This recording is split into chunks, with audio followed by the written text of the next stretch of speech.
Imagine that you are a hero. Your goal is to defeat an evil dragon who's been destroying nearby towns.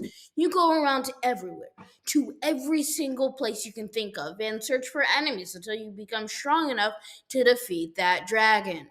Every time you defeat those lesser enemies, that is an event that happens to you.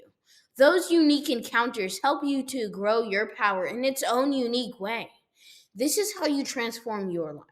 My name is Joshua Strayhorn, and I'm an aspiring computer programmer, engineer, and storyteller. I appreciate you coming to my TED Talk. I'd like to discuss some parts of my life's journey and what I think makes me special. Just like with every individual, your thought process and reaction to the world around you makes you special.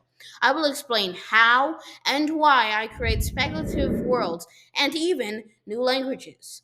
Let us begin with speculative evolution. I often imagine alternative worlds and think about how those worlds would be different from our home. What inspired me was discovering an online community that has evolved a single cellular life into a complex ecosystem made entirely through speculation. Here, there's a large diversity of life that the community has created. As a contributor myself, I try to increase the diversity and cause symbiosis between species. For instance, I evolved a plant to be able to share nutrients through feeding networks, similar to how trees do in real life. Let's move on to languages. I create my own languages because I enjoy being able to communicate in various ways, and I enjoy doing it at all.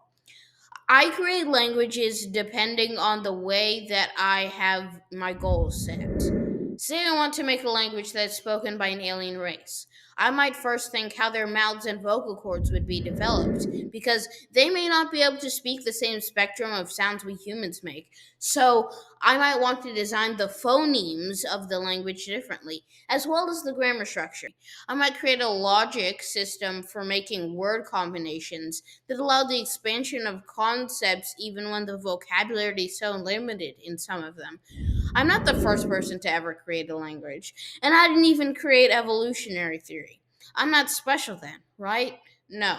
The events in my life, such as getting into speculative evolution or creating language, shape me. And even then, there's so many small things that have added points to my skill tree.